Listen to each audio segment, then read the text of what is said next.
For our global viewers, please turn on subtitles or closed captions and select your preferred language to fully understand and enjoy this message. Let us begin.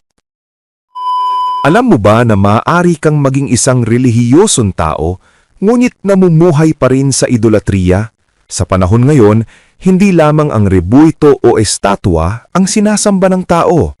Minsan, ang kanilang pera o kayamanan. Minsan, ang relasyon o ang kanilang katanyagan. Minsan, ang ating mga sarili. Sa video na ito ay ating ilalantad ang katotohanan tungkol sa idolatriya, isang kasalanang tahimik ngunit nakamamatay sa ating relasyon sa Diyos. Simulan na natin. Naisip niyo na ba kung bakit ang isang konsepto na libu-libong taon na ang tanda, ang idolatriya, ay paulit-ulit na binibigyan ng babala sa mga sinaunang kasulatan? Ngayon, susubukan nating himayin yan. Titingnan natin kung ano ba talaga ito, bakit ito isang malaking huwag, at ano ang sinasabi ng mga teksto tungkol sa epekto nito sa atin. Pansinin niyo yung salitang ginamit dito, tumakas. Hindi lang sinabing iwasan o huwag gawin. Ang sinabi ay tumakas, parang may hinahabol kang pangid. Yan pa lang, alam na nating seryoso itong usapan na to. So malaking tanong sa buong pagsusuri natin ay, bakit? Bakit ganun katindi yung babala? Ano ba talagang nasa likod ng isang napakahigpit na utos na paulit-ulit nating makikita? Para masagot yan, kailangan nating bumalik sa pinakaugat ng lahat, sa isa sa mga pinakasikat na utos na naisulat, galing mismo sa aklat ng Exodo. Ayan na, ang pundasyon ng lahat. Isang simpleng pangungusap pero napakabigat ng ibig sabihin.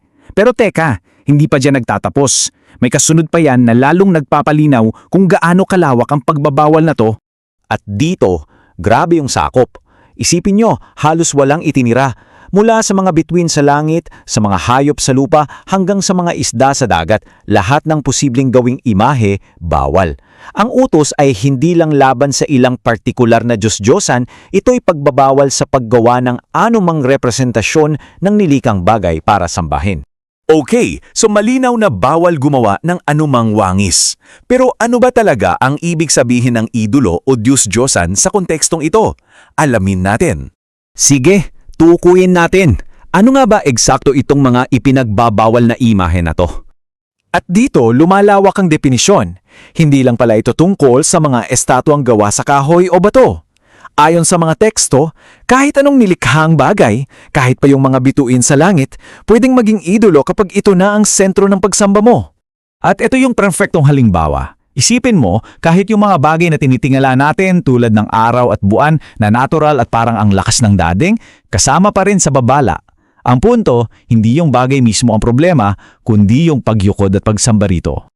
So, malinaw na kung ano ang idolo.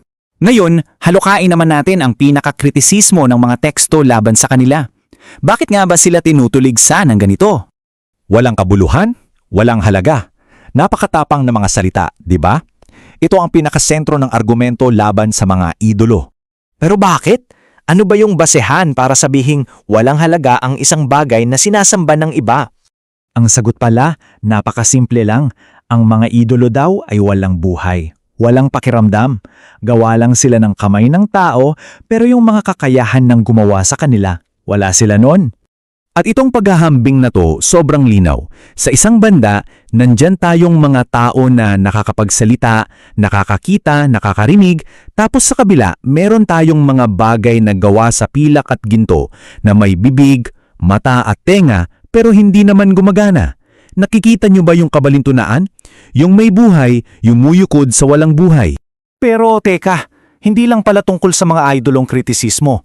Ang pinakamatinding babala ay tungkol sa kung ano ang nangyayari sa taong sumasamba sa kanila. Ito na siguro ang pinakamabigat na babala sa lahat.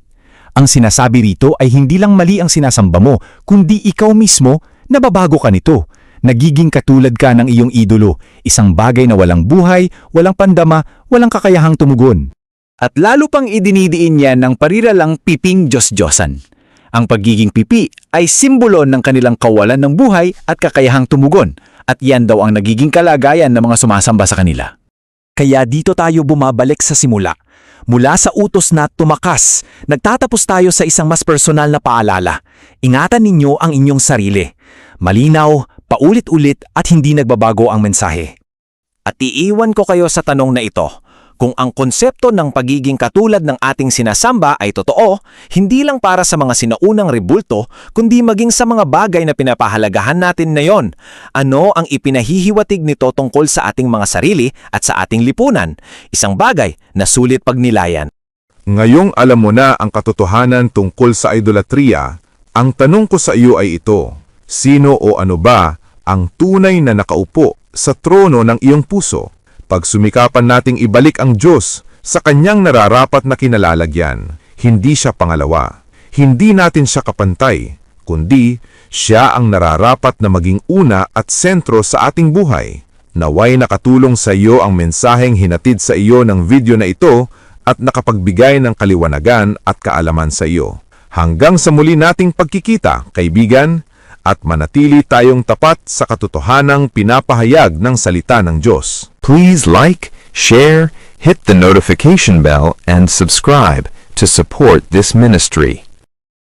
Let us all remember, no matter what others say, the truth is, Jesus Christ is our Lord, our God, and our one and only Savior.